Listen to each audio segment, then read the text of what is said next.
Welcome to Rhyme and Reason, hosted by Dr. Barry. Today, Barry welcomes addiction professional Amanda Marino. And now, here's Dr. Barry Ryman. What an intro. I mean, this is the 20th time I've heard that intro, which means that today, of all days, on Wednesday, August 3rd, is our 20th episode in the history of the Rhyme and Reason podcast.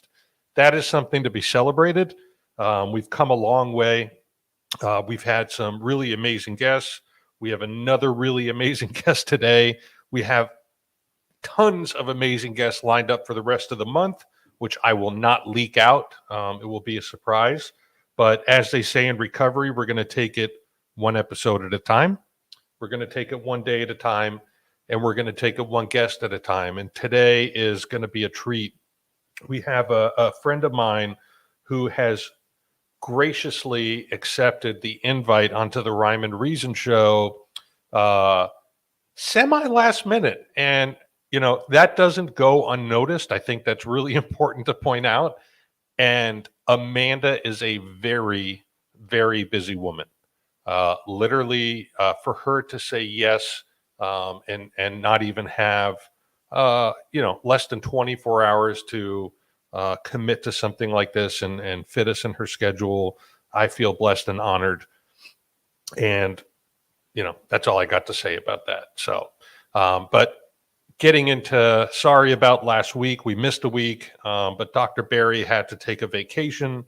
He took I took my two girls to South Seas Island Resort in Captiva. And sometimes you just need a little time away.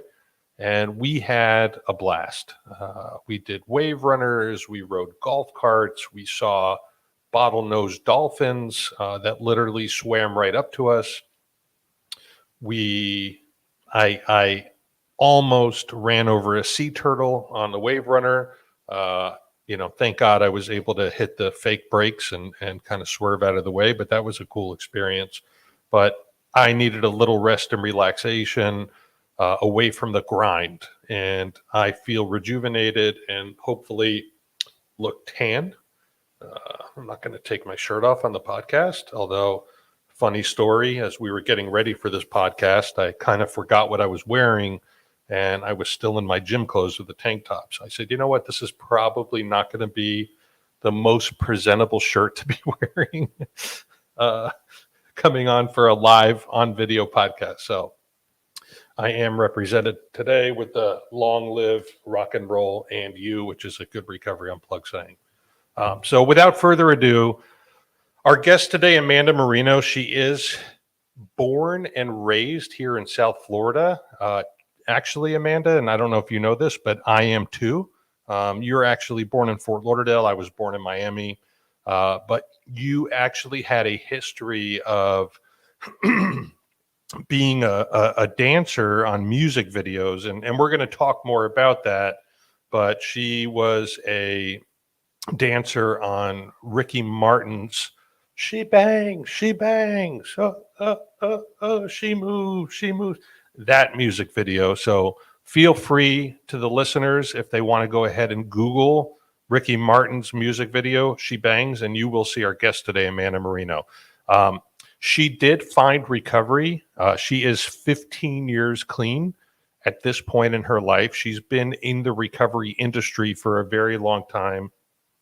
I met Amanda when she was working for, I believe it was Recovery Ways out in Utah. I think I met her prior to that, but that was basically how I remember Amanda in the treatment industry, is with Recovery Ways. Carrie is chiming in, 658 days sober today. Way to freaking go, Carrie. Amanda has gone on to co-found Next Level Recovery Associates. Her business partner is a dear friend of mine, Blake Cohen, who was on our other podcast a few months ago, the Toxicology podcast that we also host. And she literally spends pretty much, and I think this is going to be an accurate statement, almost every waking second of her life helping other people. She recently was featured in a show that premiered on A&E about digital addiction. Without further ado, let's bring on Amanda Marino. Thanks, Barry. I mean, here I'm Amanda Marino. yes, you are, and you're Amanda Busy Marino. I could tell, like when I called you yesterday. Can you hear me? Oh, Greg can hear me. Sorry, I can hear you. I don't hear you. Oh Completely boy. cut off. Amanda, check if your computer is muted, the volume. It's not muted. No, because she heard me before. The actual volume on your computer.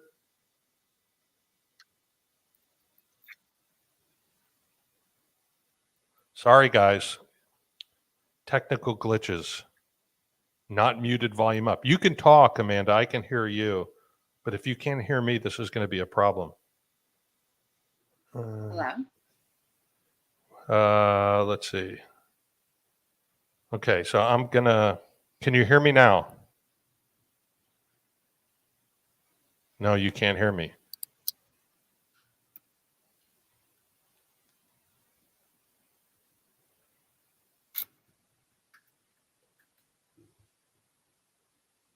Hello, Darren. Darren saying hi, Amanda and Dr. Barry. I'm gonna try to keep. Maybe Amanda can log out and log back in. Leave the studio and then come back. Okay, she's following directions, guys. Sorry about this. We come on a few minutes early prior to the show to make sure all these things work, and they were working, so I'm not really sure what happened. But I will tell you a joke in the meantime. All right. This one comes from Rob Harrison, who's one of the partners at Recovery Unplugged. The joke is this: what do you call a tired father who makes pizza? I don't know. What do you call that? Papa yawns. All right. Pizza jokes, they're all in the delivery. It's a two-parter. Okay. Mary has 1,186 days sober. That is amazing. Doesn't look like Mary, though, unless Mary has a beard. Oh, I think I see Mary actually in the corner of that picture with a hat on. Congratulations, Mary. Let me see if my math works. That is about 3.5 years. I don't know. 3 times 4 is 12. Technical difficulties, please stand by. And it looks like we're potentially going to play the clip on YouTube of Amanda on her new show on A&E in the meantime while we iron out these difficulties. I believe that you've gone through a lot of trauma. Okay. I didn't know it at the time. See, that's kind of taking it away, right? When she I says didn't that. know it at the time. But if you tell her, I believe you, but I didn't know it, then it almost is like saying, I hear you, and then never mind, forget it. Like, it makes me feel like abandoned and that I'm not loved and that I'm not worthy. It's so important for victims to be heard and to be validated, especially by those that are their protectors and that mean the most to them in this world. And Stephanie, I think filling that void, that emptiness inside of you of not being heard, not being validated, not being loved, you feel fully loved and accepted by the people you meet on social media, right?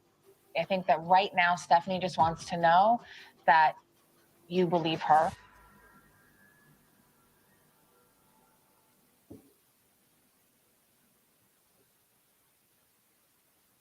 I'm sorry I didn't hear you. I know that I remember you telling me about everything going on, and I'm sorry that you went through it. And I do believe you. I just want to have to get through this, and I have faith in you to do this. It's scary for me to think about going at it like alone. So You're not. Not you. Stephanie, will you accept help?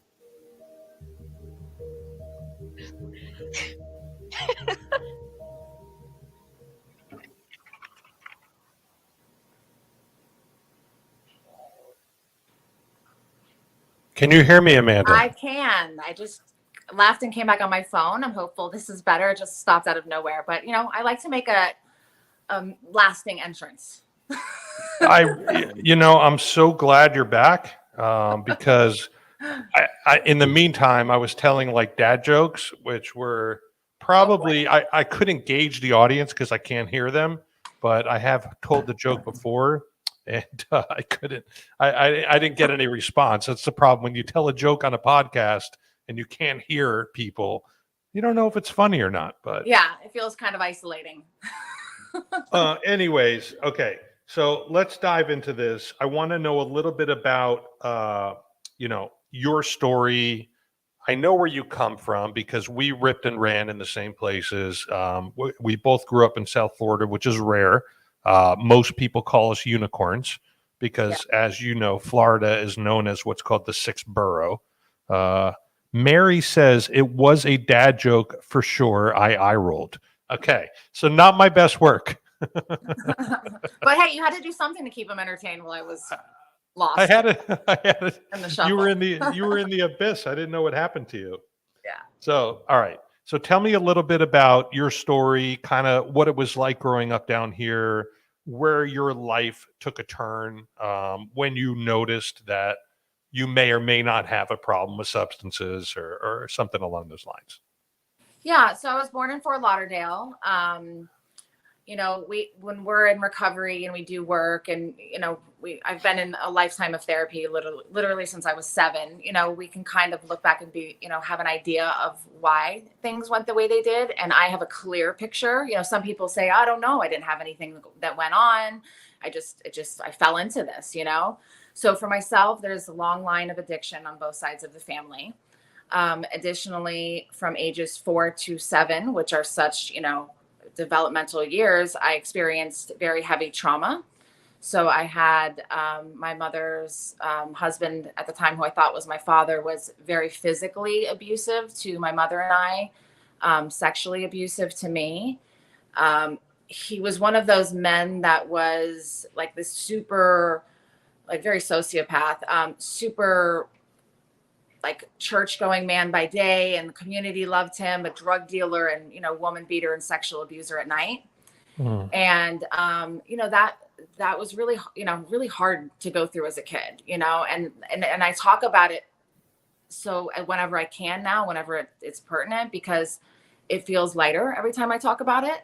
And that I hope that a woman out there hears me talk about it and feels safe to know that they can. Because how old were you during this period? Ages 4 to 7. Wow. Okay. So think about that as a dad, right? It's I have 2 daughters who are 8 and 10, and I couldn't imagine.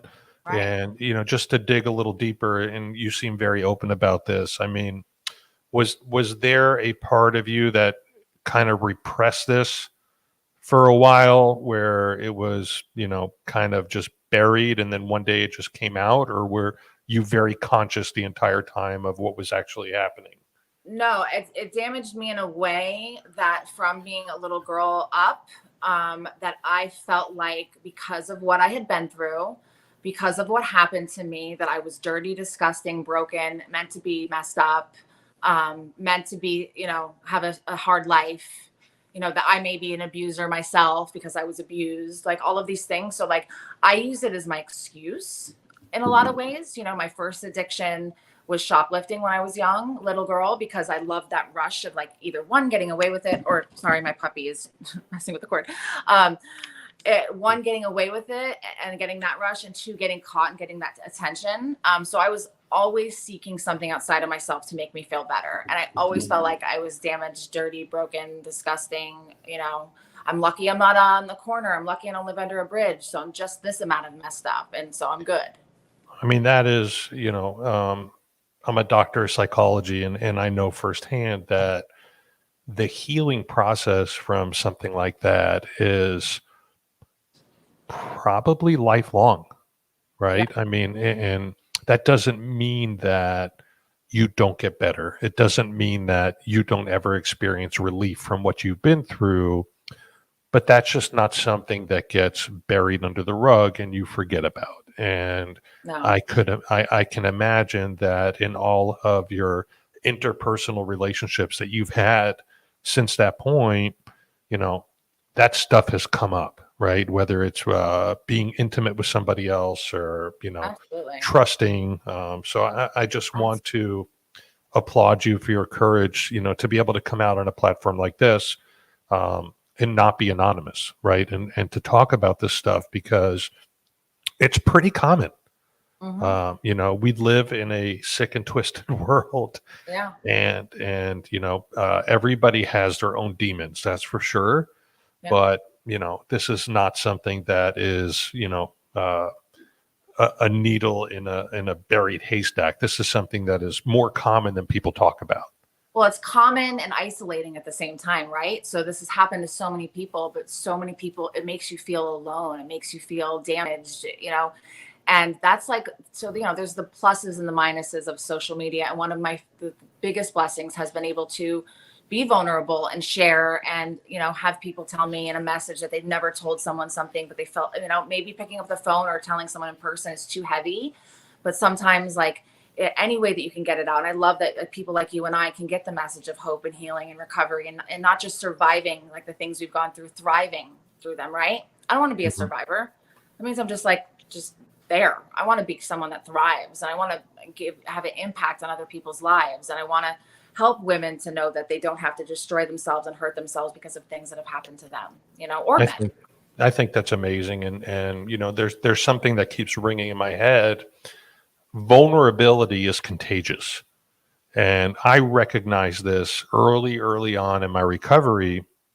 I remember being in a 12-step meeting, and there was a guy who raised his hand, and I don't know, I must have had like 8 or 9 months, you know, clean, and I'm sitting in this meeting, and I'm like a big ball of anxiety with my arms crossed, and how are these people going to help me? And this guy raised his hand and he shared something similar to what you went through, right? In a public forum, but he emoted, right? He was crying, he was speaking from the heart, and he did not give two shits of what anybody thought of him at that moment.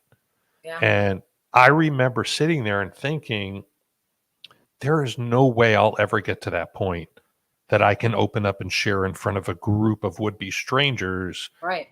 and really talk about what's going on. And then what I noticed was when he got done sharing, the second person raised their hand and they shared something very vulnerable. They Mm. got vulnerable, they were intimate. And then the third person and the fourth person. And guess who the seventh person was? You. Me. And I learned a really valuable lesson that night is that people lead by example. Mm-hmm. And if they're doing something positive, it's okay to follow their lead. It's okay to get raw. It's okay to get vulnerable. It's okay to show emotion. All the things that, especially, and I'll speak just maybe from a guy's perspective, the stereotypical boys don't cry, men don't show emotion, be tough, suck it up, blah, blah, blah, blah, blah. And what we're learning is, and what we've learned over the last number of decades, is that all of that stuff is bullshit. Yeah, absolutely. All of it, you know, Yeah. and I wasn't sitting back like judging the guy like, oh, what a wuss, you know, for it was attractive. And Yeah. they talk about attraction and not promotion. And that night holds a really special place in my life because at that moment, that was the difference. That was my aha moment that really connected me or gave me the permission to become vulnerable with other people. And so, Yeah. Yeah. I'm an extroverted introvert, but I'm a processor. Like I process out loud. Like sometimes like it helps me to heal. It helps me to get through things. It helps me to figure things out. Like when I talk it out.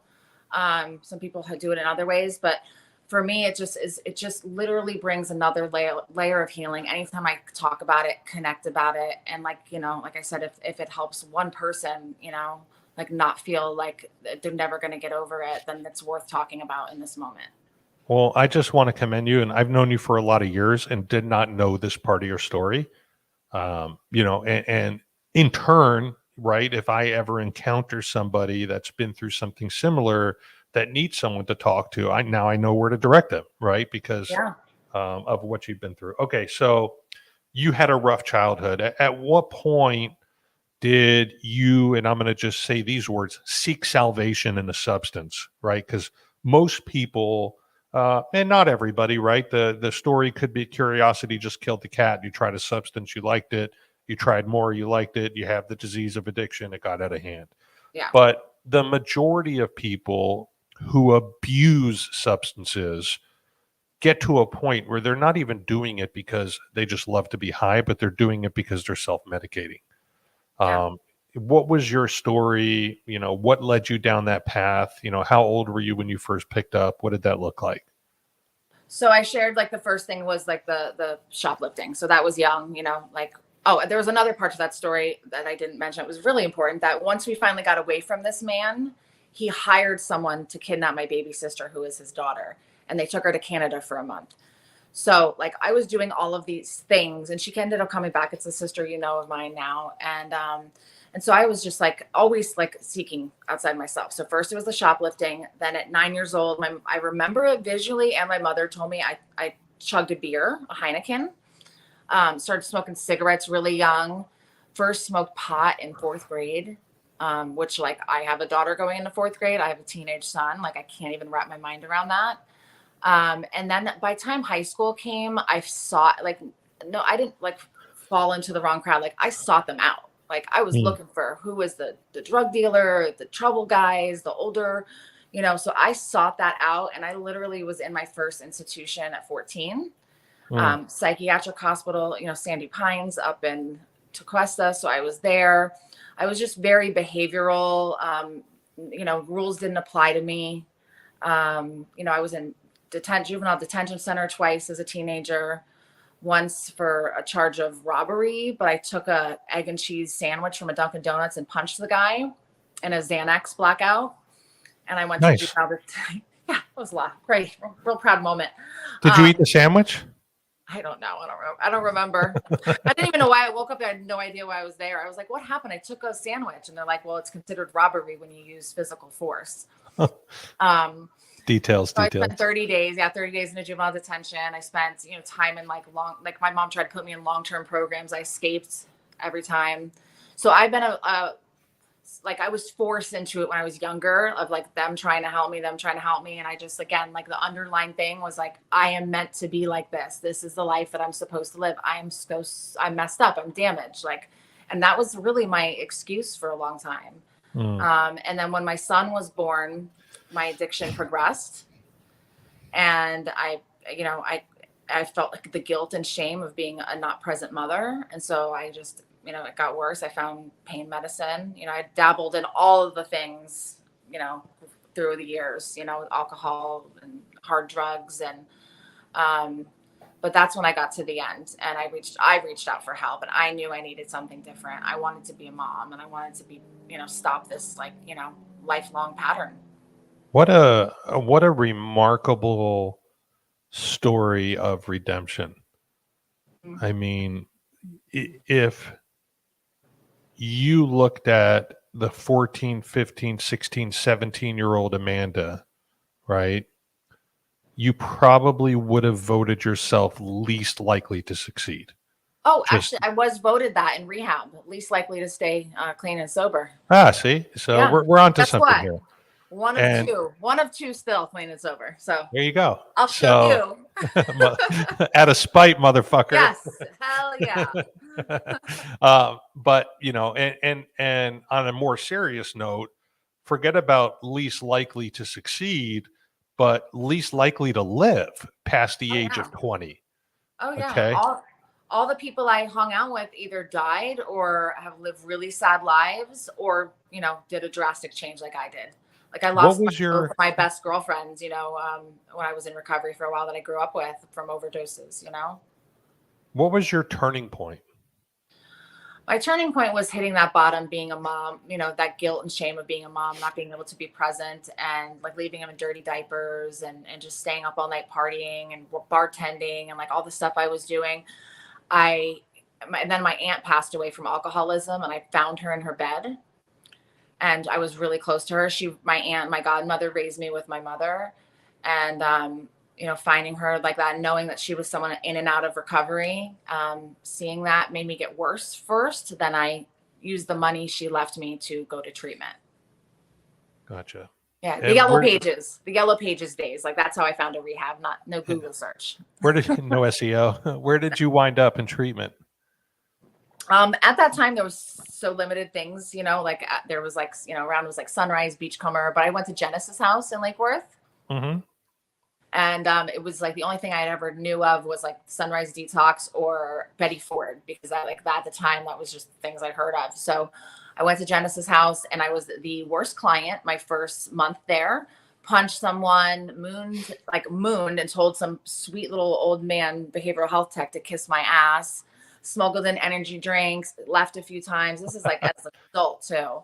And so then the owner sat me down and gave me like, I don't know what he said, but he gave me that like aha moment where I was like, Amanda, like, what are you doing? And that day forward, I changed my life forever. I started listening to one thing that people told me and I felt better. And I didn't believe this process could work for me. But once I started seeing it, I had proof. And then I really dove all in. What a great story. All right. So take me through, you were how old at this time? I was 26. You were 26. Okay. So I remember I got clean when I was 20. And like you said, there weren't a ton of options of where to go. But I do think at the age I was at, my thorn in my side was hearing from the older people who were in recovery. I wish I would have gotten it at your age. Yes. I spilled more Coke on my tie than you ever snorted, Right. and what I had to learn to identify with, and I'm not sure if you could relate to this or not, I didn't have a wife at the time to lose. I didn't have a home that I owned to lose. I didn't have all these things that are quote unquote bottom hitters for people who are a little bit older that come into recovery. So what I had to learn to relate to was really the feelings behind it. Okay. And let's not get it twisted. I was not in a good place. Right. Even at 20 years old, I'm 6'3". I was 140 pounds soaking wet, having grand mal seizures in and out of hospitals. Wow. And I thought I was doing fine. Oh yeah. So, and the drugs that were out there at that time were bring you to your knees like crack cocaine a little bit faster than some of the drugs from the 70s that you can maintain on for years and years and years. So, Yeah. all right. So you get clean, you made your decision at that point when that owner talks to you, you come out of treatment. Yep. What is your relationship like at this point with your family? Well, at the time, like my family was always the party house growing up. So like I had to like make this conscious decision, like, am I going to stay, connected with them? So I was married to my son's father, who I'm very close, very good friends with now. And he's a great person. And I moved back home and I had my son who was a baby. So I had to learn how to take care of myself, take care of a child, learn how to, I dove fully into recovery. I used to be jealous of girls that lived in halfway houses because like I had to take care of like a home and stuff and a kid. But he ended up moving out shortly after I came home, and I just went on that journey of like figuring out who I am and what I like to do and how to do things. And I got a job at the Breakers. I worked there for 4 years. The best job, taught me, how to speak properly to people, taught me about like good work ethic. It was just a fantastic job to have. And I learned how to be alone and take care of myself and just figuring myself out, and I went with it and had a lot of fun with it. Didn't it, and I'm just going to ask you, didn't it feel weird? Like you almost felt like a phony in your first job where you're like interacting with the public and the community. I remember, I think I had a year clean and I took a job at Einstein Brothers Bagels, and I'd have to get there. I'd wake up at 5 a.m. I'd have to be there at 5:30 to get the place ready to open. Wow, and then that's early. I know it's early, but I was a young buck. But what would happen was I found myself assimilating into society, and it'd be like, hey, Bob, you want the usual? And they'd walk in, hey, Bear, how's it going this morning? And I'm like, in my head, I'm like, if these people only knew who I was, they wouldn't be talking to me. You know what I mean? Like, Yeah, but no, I'm definitely. I'm trying to play the part. Yeah. Yeah, no, I was terrible. Like you know how I am. I'm very outgoing, very comfortable. Like I'll get up and be the first person to like dance in a room. But the beginning of my recovery, I was terrified of people. I was like really shy, really closed off, like, very uncomfortable in my own skin, right? And I definitely felt like, was proud of my recovery and talked about it, but I also was like scared of being judged for it, and all the things that I have done and gone through. Like that took time of like process of like, therapy and steps and all these things and just staying and having more life experience in recovery. But I can just imagine you though, fresh out of treatment and all of a sudden working for the Breakers, which if our listeners who don't live in South Florida know, the Breakers is a hoity-toity, upper echelon, gorgeous hotel with a country club, the golf course. The most elite, wealthy people in the country. Let me tell you something. I was at my pool a couple weeks ago, and I was talking to one of my neighbors, and she just spent 5 years working at the Breakers selling golf memberships. Mm-hmm. Okay, and she decided. So she was living in Palm Beach, and she just moved here. I'm in Coconut Creek, and I asked her like, "Why'd you move?" She said, "Well, I kind of positioned myself out of a job because there's now a 5-year waiting list to become members of the club at Breakers. So now she's working for a place in Boca." But here's the wow part. Ready? In order to join the club at the Breakers, you need to pay a one-time fee up front of $450,000 Oh yeah. Yeah. to be a member, and then it's $20,000 a year. Yeah. To continue your membership. And there's they a have 5-year waiting list. a 5-year waiting list. That's just wild. Like, I don't know. High class problems. Oh, I'm on the Breakers waiting list. I could hear them complaining now. I know. Oh gosh, I've been on this Breakers waiting list for 3 years. I've already put Awful. my $500,000 down, Yeah. and I can't believe they're just not making room for me. Right. Like, Oh yeah. yeah. The one cool Anyways. thing though that most people wouldn't think was my experience. I ended up moving departments and working with like all the high-end clients as a concierge for the bungalows along the ocean. And I had way more families and regulars be so gracious and kind to me and wonderful than I ever dealt with like jerks, which I was shocked. I really dealt with mostly like great people. That's really awesome. Mhm. Okay, so we're going to fast forward because unfortunately we only have an hour on this podcast. I think you and I feel could like talk for hours. that's what I was just going to say. I feel like I could talk to you for a couple hours. So I want to move forward a little bit. Okay. First, let's touch on your claim to fame, which is being a dancer, right? At how old were you at this point? Was this before recovery, after recovery? No, so I was in and out of modeling and acting from ages 4 to 22. Wow. So I did okay. commercials. I did, runway when I was younger. I did print work for other countries like Germany and England. They did their catalogs, like they shot them in South Beach used to be the spot. And so my mom would take, worked as a nurse and would take me to castings all the time and photo shoots really early in the morning and stuff like that. And then when I got older, the music video scene was big. So I was, in a lot of hip hop. I was a hip hop dancer, hip hop and Ricky Martin, She Bangs. And back in the day, when they did MTV making the video, like they did that for that video. We filmed it in Atlantis and Paradise Island. And it was, I told you before, Channing Tatum's first ever modeling job at entertainment was that video. And look at him now, which is funny. So you worked with Channing Tatum? Yes. I actually cool. broke into water slides overnight at the Atlantis in the Bahamas with Channing Tatum. That's the so first sick. night we were there. Yeah, it was a lot of fun. And then I did cool things. I went to Morocco for 3 weeks and performed for the Prince of Morocco, Moulay Rashid. I danced for Kiss and Sugar Ray and a bunch of other bands that a Russian billionaire had a huge party in Jamaica for. I stayed for a week and performed, and it was just like the coolest thing ever. Russian billionaire banker. So yeah, I've hung out with Dr. Dre. I've met Woody Harrelson, OJ Simpson.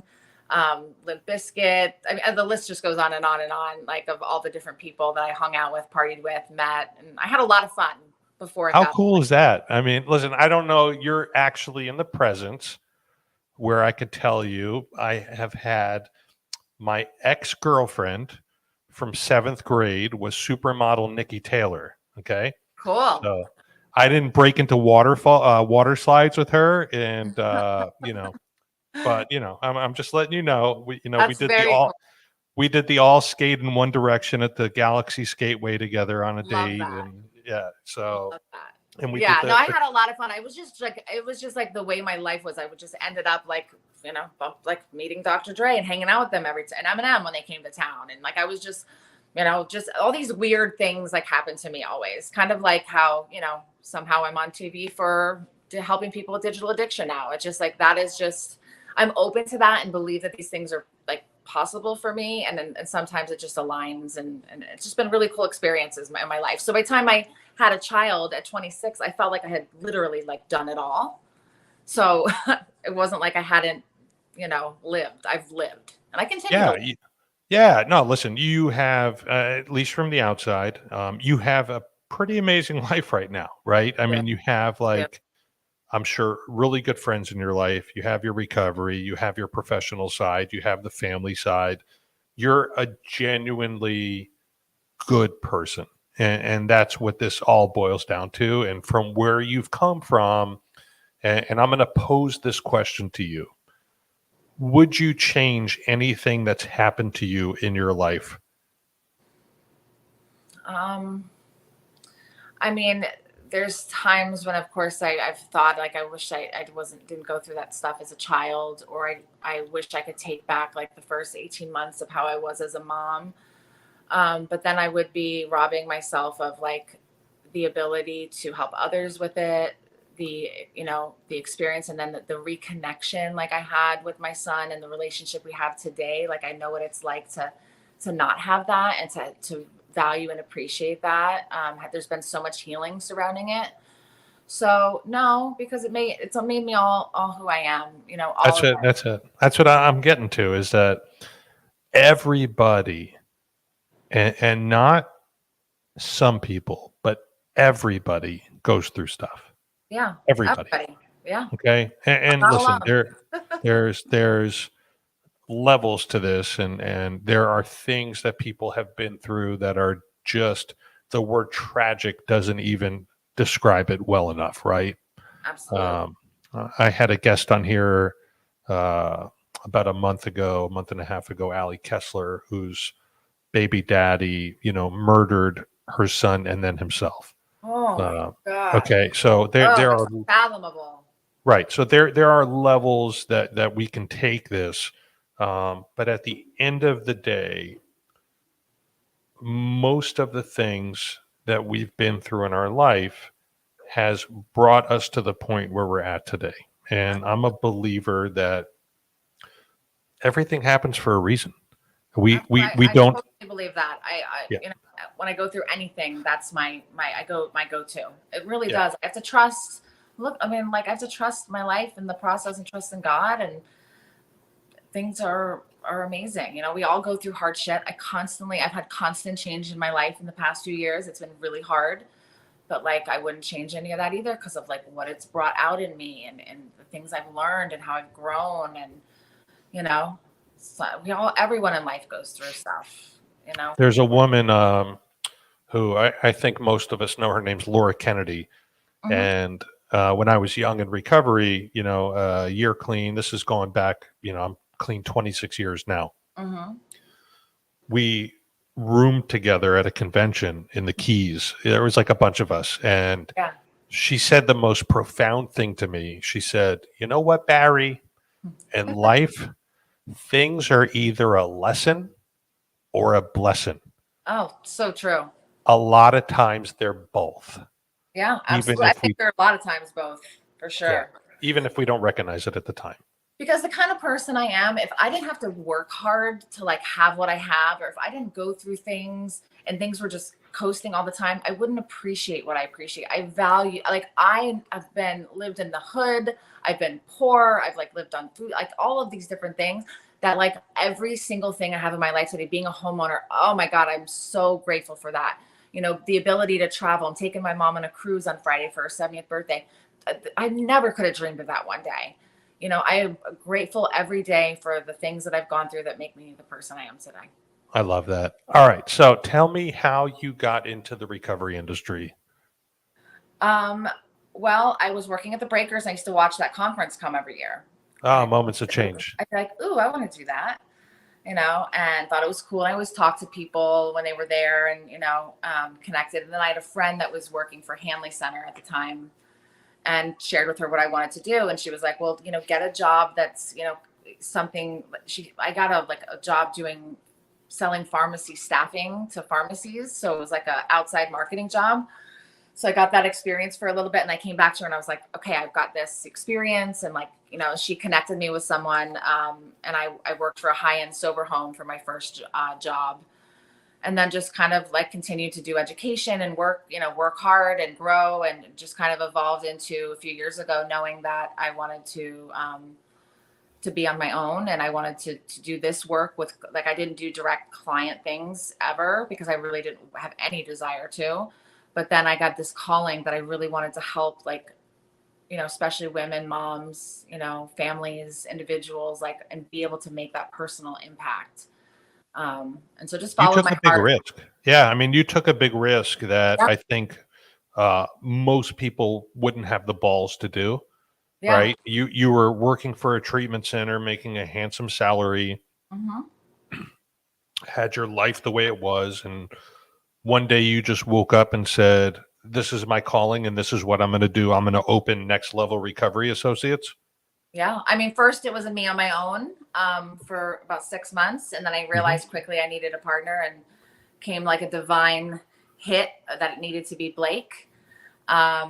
Which was a divine hit to us, by the way, because I had hired Blake about 2 years before that, and he was doing really well at Recovery Unplugged, and we literally shared an office together, and he was my best friend, and you know, we acted like 5-year-olds together, and a piece of my heart was ripped out when he left, but a bigger piece of my heart was more excited for him that he was going to take this risk and take this adventure. Yeah, and we both had a lot of, you know, we've had a lot of support, but we also both had a lot of people that were like, don't partner, you know, be careful. And I was traumatized from when I had my women empowering women nonprofit, for like how that all went down, and how I was like brought someone I didn't trust into a position that I didn't listen to my gut, and got completely screwed over in my own, like something that was born out of the loss of a friend.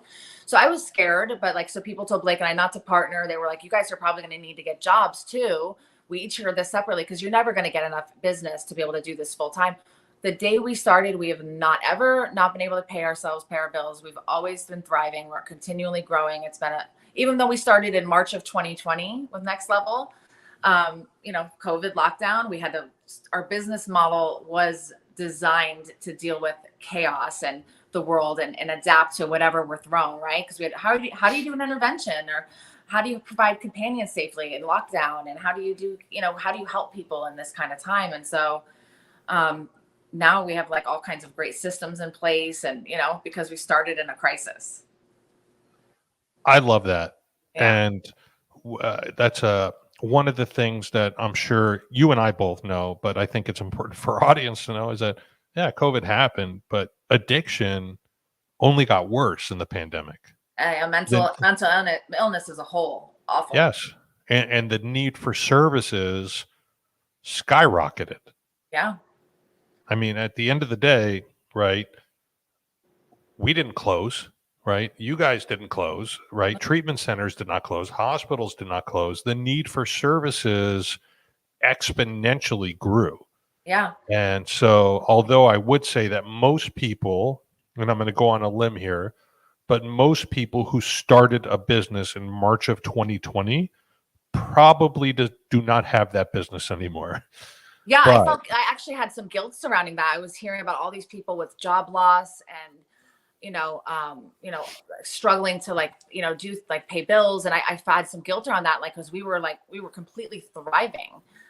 So I was, I did feel some guilt around that, but I'm like, it is what it is, because I also gave myself I told myself, Amanda, you're young, you're healthy. There's other interventionists out there, other, people doing this work that like can't so I need to go show up for people. Like I knew I needed to. I remember being at Atlanta airport and there was like nobody in there. I was, doing an intervention up there.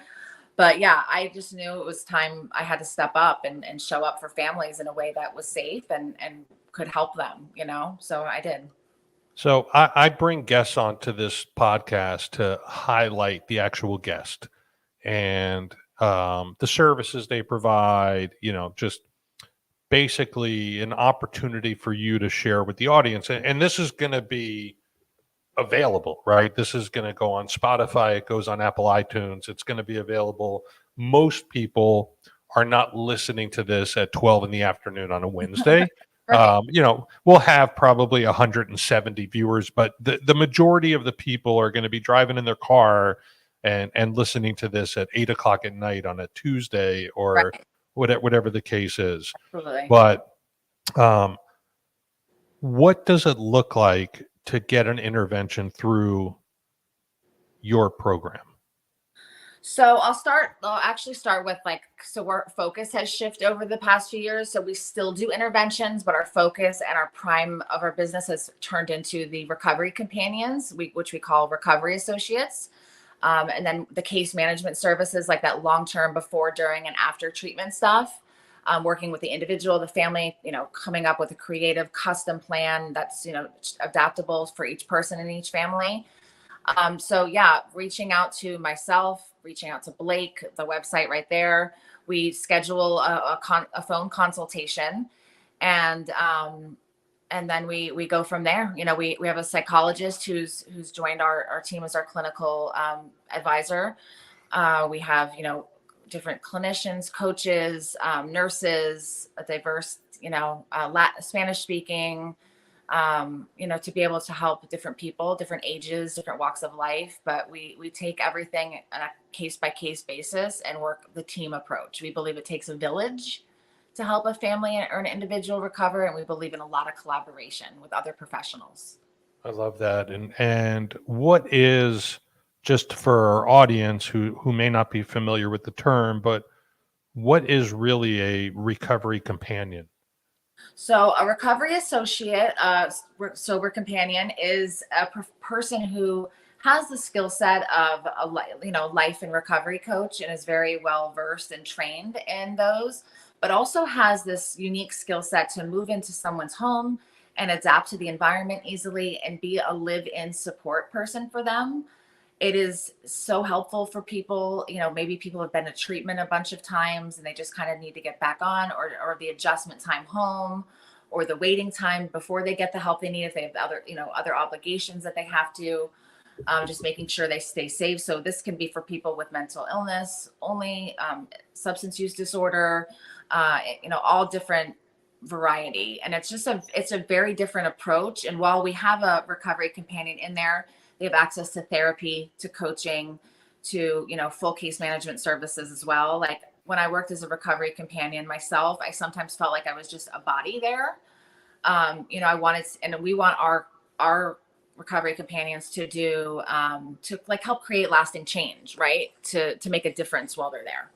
So this is pretty heavy duty. Like, I'm learning stuff I didn't know about. I didn't realize that you guys literally take somebody and move somebody in with somebody. Is that what I'm hearing? Yeah. A sober companion lives with someone 24/7, or it can be someone that, there's also like a coach / companion, say they need someone to be with them so many days a week, to help walk the actual journey with them, to do things with them, to help and be there. And if they wake up in the middle of the night and they need whatever, there's just so many different. It started in, rock and roll. It started in the entertainment business, this piece, but we see a lot of it with, high-end families, a lot of complicated issues that they need a different approach. That's a really, really interesting. Very Yeah. good to know. Our producer behind the scenes is throwing up your website up here, which happens to be a really nice website, which I've never seen. Shame on me. But Got it redone in January, and we love it. It's beautiful. I'm gonna have to check it out after we hop off here. Yeah. Okay, so we only have about 10 minutes left, so I want to get into digital addiction a little bit, and I'm speaking from experience. I will tell you that I'm proud to say that my screen time last week went down from 10 hours a day to 9 hours a day. Now, in defense to me, probably 8 of those hours are Candy Crush.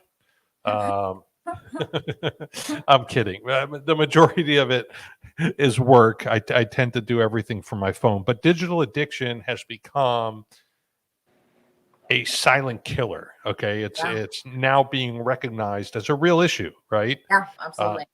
can you tell me and tell the audience a little bit about what digital addiction looks like, and then how the whole evolution of you getting on to A&E and having a whole show about it? Yeah. So we start, we work with a lot of teenagers as well and their families. So I started to see a lot of this come up, and I really wanted to learn more about it. So I did a training on gaming addiction and social media disorder. So I just started to get interested in it, and also started to look at like my relationship with it. And then just started to work with more families that it was involved. There's not a ton of there's not a ton of research out there yet. There's no diagnosis for this, but it is a big issue, and there's not a lot of trainings for it. So there's very limited ways, and everyone's kind of doing it differently. There's no like set models.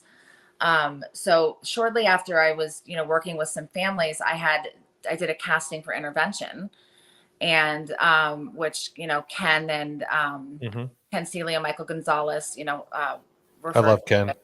Yeah, they were both referred me to that, and but said that they thought that I would do great. But at the time, intervention was only taking people on that lived in California because it was in lockdown time. And I was like, okay, cool, that was a great, cool thing. And then I was reached out to by the same casting group, about the digital, and I had been doing work in that, and they knew that.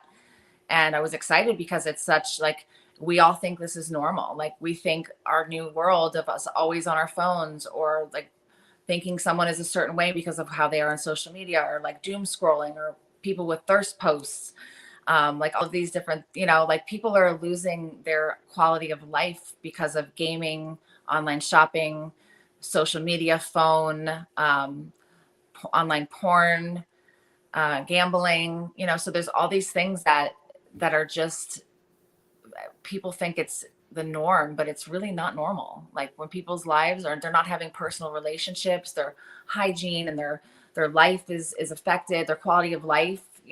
The 3 episodes that I'm on digital addiction, I work with young women with social media addiction, and just seeing the 3 different total versions of how it destroyed their lives was heartbreaking. I actually came off all social media for 6 months after filming the show last year, because I was like, I need to look at this and reevaluate my relationship with it, I because mean, you bring up a really good point, and there's so much tied into this, and I'm going to speak now from a woman's perspective, right? And things that I've been noticing over the last couple of years is the amount of validation that people seek, and that's both men and women, that people seek on social media, right? We judge how great we are by the amount of likes we get, the impressions we get, the amount of shares we get, the amount of followers we get. I mean, I see it with my 8 and 10-year-old daughters. I have a TikTok. Now, I've only posted 2 videos to TikTok, and they've both been with my daughters. But my oldest, who's going to be 11 next month, is like, Daddy, how many followers did you get? Oh my God. And how many likes does the video have? And yeah, and I know her favorite YouTubers, but now we're taking it a step further, where it's become very easy as a woman to quote unquote make money online by sharing parts of themselves that used to be reserved for intimate relationships, right? With the um, the progressiveness of society today, OnlyFans, right? yeah, And I don't know, I've never had a subscription to OnlyFans, but it's a way that women are now making a living. And I think lockdown had a lot to do with that, because at the end of the day, people have to do what they've got to do to make money, and no judgment. yeah, Okay. no, not at all. But yeah, But, but it's a problem. It's a big thing. yeah. And I know this could be a little bit of a sensitive subject, but, I'm just wondering, like, when does this stop, right? When have, people are literally committing suicide via bullying from social media, right? Right. When do we wake up as a society? Like, what do we do here? I mean, I only foresee it as, getting worse. Yeah, no, I mean, the poor girl on that episode that was shown, on the clip on here, she was fully getting bullied online, when those clips were being shown, like nitpicking her, picking her apart. The poor girl went on a show to help herself. She chose to do this, went and got the help she needed, and these people were saying these awful things in the comments, and it was really hard for me to see that, knowing her. And so, yeah, but as far as like, it starts with us and with like you and me putting, awareness out there. It starts within our own homes. Like what I expect out of my children, I apply the same thing to my life. Like, with time limits and boundaries and making sure they're still in sports and like, having a balance. Like the thing, like you said, being aware of your screen time, being like aware of what you're doing. If you're posting things to try to fill something inside of you, or through the likes or filling something inside of you, like take a look at that. If you're doom scrolling, if you're looking for ways to feel bad about yourself and the poor me stuff, don't do that shit, because you're seeing the best representative of people out there, right? What you see on my social media, you don't see the cries, you don't see the breakdowns, you don't see the hard struggles. You just see Amanda happy living her best life, right? That's just not the whole picture. And so believe and know that if you do doom scroll and it does bring you down a rabbit hole, that what you're seeing is is a tiny fraction of the story, right? It's just not real. Make sure quality of life is there. You still have relationships in person, that you're taking care of yourself properly. You're exercising, you're going outdoors, so it starts with us, for hope. I feel like, and there's been a couple comments that have come up, right? Cortez said being in the same room and not being able to hold a conversation. Oh yeah. Linda brings up real human connection, right? I think that the art of actually speaking on the phone with somebody has been put down about 85 levels with a million things in front of it, such as texting, right? And yes, texting is convenient, but you shouldn't be having an entire conversation over text. No, it should be like logistical, or like, just on my way, on my way. Yeah. Right. Yeah. But, I set a boundary with people in my life. No emotional conversations via text. I can't do it. And I'll tell you, when you're with people that are constantly engulfed in their phone, you might as well be alone. It feels very lonely to be with people that are constantly on their phone and have the lack of ability to be present in the moment. I want to always be mindful of that. I fall into it too. I fall short, but like, I want to be present. I don't want to be that person constantly on my phone. That's not, I think let's get real. I think we're all guilty of it. Okay. I think this is an admission of guilt in front of, hundreds of people, that we all fall short. Of course. But the first step is awareness, right? You have to be aware. Katie Foley says, how about voice notes back and forth? I mean, that's at least. God. They kill me. Yeah, they kill me. No, but like I'm saying, like I'm sharing, we all do it, but like say Barry, you and I were like hanging out on my couch, and like we were, like planned to have like a hangout night together, and like literally like you didn't talk and you just stayed on your phone the whole time. Like why even bother? You could do that alone. Yeah. Go. Yeah. No point. So yeah, I just think that we just need to be mindful of like what we're doing and how we're showing up, and especially in front of our children, like they'll call me out. They'll be like, "Mom, you've been on your phone." I'm like, "Oh, you know what? Thank you." And I will, whatever I expect them to do or ask of them, I have to implement myself. Same thing with clients. I'm not going to ask a client to do something I'm not willing to do. I mean, you make a lot of really good points. I am not an expert when it comes to digital addiction. If anything, I think I might be calling you for help at some point. I've become cognizant. I try my best. Unfortunately, and the field that I work in, that there's going to be times where I just have to be on my phone, and that's just part of the job. Okay, it is. It's part of our job. When that's why I'm we get at flexibility too. So the other part of it is we get flexibility and freedom but then also we're locked down on our, on our phones sometimes. Yeah. You know, And I'm guilty of, not taking a cruise because of, and now they have Wi-Fi and stuff on the cruise, but, just the thought of being without my phone for a week is terrifying. Oh, that's exciting to me. It's terrifying though. Not for me. It's actually not. I can give this shit away. You can take it. You've worked on yourself, and I still need some work. Listen, it is what it is. I mean, it feels like when I was off the social media, people are like, was it hard? And I was like, actually not at all, because it's what I wanted, what I needed. And it wasn't hard at all. Like, I felt so free. And I had the girl that does our social media for Next Level just share every so often on my personal page, so it looked like I didn't go anywhere. So like that, I loved it. I only came back on when I hosted that conference in Utah. So your partner, your business partner, Blake Cohen, left Facebook. Yes, he did. Okay. Yes, he No did. Facebook Blake. He never came back. Never came back. However, he's, addicted to Instagram now. So he's the real master. I mean, the one of him running through his backyard with the Mrs. Doubtfire thing, I watched that thing 100 times and just like almost died. What about when the frog attacked him? I think you need to call Blake and go have lunch with him. You heard what? Your heartbreak.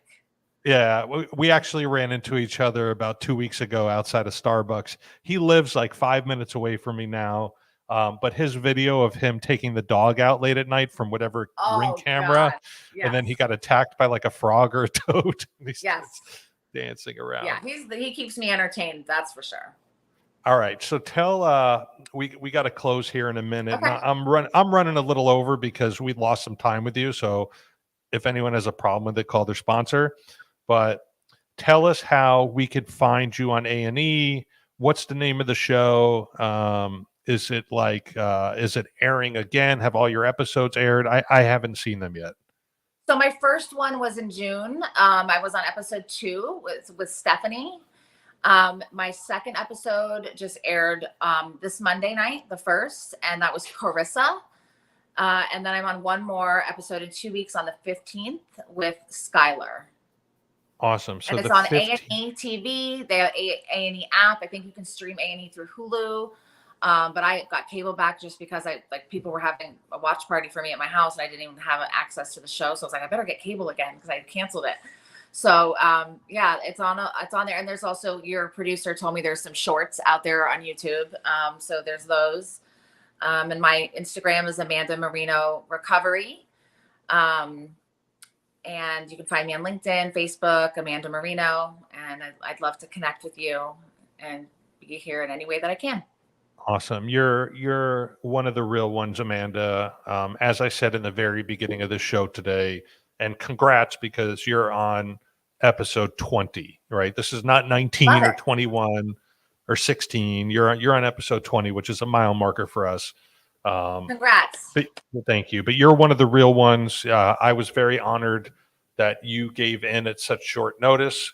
And you said you can do it, because honestly, I did not expect that text message. I just checked my schedule. Unfortunately, I'm not free, but get with me in like a month or so. Yeah. No, it was I tried to keep kind of flexibility in this week because of client stuff I have to deal with before going away on a cruise. So yeah. Well, I hope you have the most amazing cruise. Thank you so much for being on here. Next Level Recovery Associates is where it's at. Amanda and Blake, two amazing souls. Thank you. Thank you so much, Amanda. Thank you. Thanks.